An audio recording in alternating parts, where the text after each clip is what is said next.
goes like this. I walk into the doctor's office with the conclusion in my mind. I'm ready to kill myself, and the doctor's going to help me do it. See, this is a very general view of assisted suicide, because through physician-assisted suicide, someone with an incurable disease can go to their doctor to receive lethal drugs in order to end their life. Despite the common view and perceptions of assisted suicide, there are more perspectives on the topic than just those who question if it's ethical or not. I've looked at a number of sources to try to distinguish the major opinions of people on the topic. And from that, I've got that people have different opinions on how assisted suicide is perceived, the ways in which it is or will be done, and what makes a person eligible. The first I investigated was how people who support and are against it define and perceive the action, because they perceive it differently. Some see it as death with dignity. Morris Kramer said it allowed his wife to cherish her independence and her freedom despite suffering from an aggressive case of lymphoma. She was able to die in her home as she had wished and left the family with less grief and anguish because they could handle all goodbyes and final wishes before she passed. She even believed in the right of assisted suicide before she made her decision to do it. And that's kind of similar to the American case of Brittany Maynard, a woman with brain cancer who fought in an advocacy group to allow herself to die through physician-assisted suicide because she saw it as dying on her own terms. But others see it as murder, or otherwise undignified. The U.S. Conference of Catholic Bishops, a known pro-life group in all aspects, has said it is no less suicide, no less murder. Comparing it to murder makes it seem much less of a personal choice. And if it took place in a state or country in which it was not legal, the doctor who assisted would be arrested and charged with manslaughter. An entirely unreligious standpoint comes from Dr. Daniel Solmsey. He's a physician and says that he would never want to help take someone's life because it's still suicide, even if assisted by a doctor, and he believes that devalues human life overall.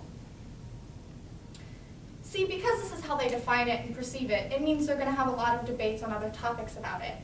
One of those is how it will be given to patients. Those in support say it's only given to decided, consenting patients through unpainful lethal drugs. Going back to the story of Kramer and his late wife, he explains that the process was extremely planned, and his wife had to go through a number of steps to ensure it was a safe decision. But because it took place in the Netherlands, it happened within 2 lethal injections. See, legally, the U.S. qualifications are much the same. A patient has to go through a long list of requirements that are approved by 2 doctors. But here, we'll take 2 oral pills. Those who oppose it fear it will be barbaric towards patients. They fear the use of lethal injection because although it's not used in the U.S., it's used in other countries such as the Netherlands, and it could come here. We don't know. The drug that's used for lethal injection is the same used on inmates on death row. This drug, pentobarbital, is going through a shortage as previous providers are no longer making it. This leaves those in countries who use lethal injection as an option and those who fear it overall worried because they fear that people will go through back alleyways to obtain the drug, according to a Harvard Law Bill of Health article. And it has previous drug complications that could be amplified without doctor observation, such as 28-hour deaths and burning sensations. And the American College of Physicians says that it's just problematic overall given the nature of the relationship between patient and physician. It affects the trust between them and can completely alter how we see doctors at all. Which instead, because doctors should focus on making the end of life more comfortable for a patient without ending their life prematurely. Probably the greatest fear of these people who are against it is what allows someone to do it. What makes a person eligible for assisted suicide?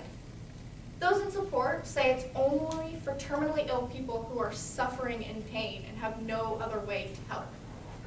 The first U.S. law allowing physician-assisted suicide said it was for patients with terminal illnesses who wanted to end their suffering.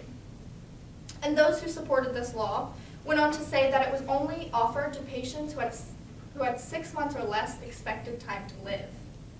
And this matches well with the American College of Legal medicine qualifications of today, as they say it's only offered to mentally competent, terminally ill people who wish to end their suffering.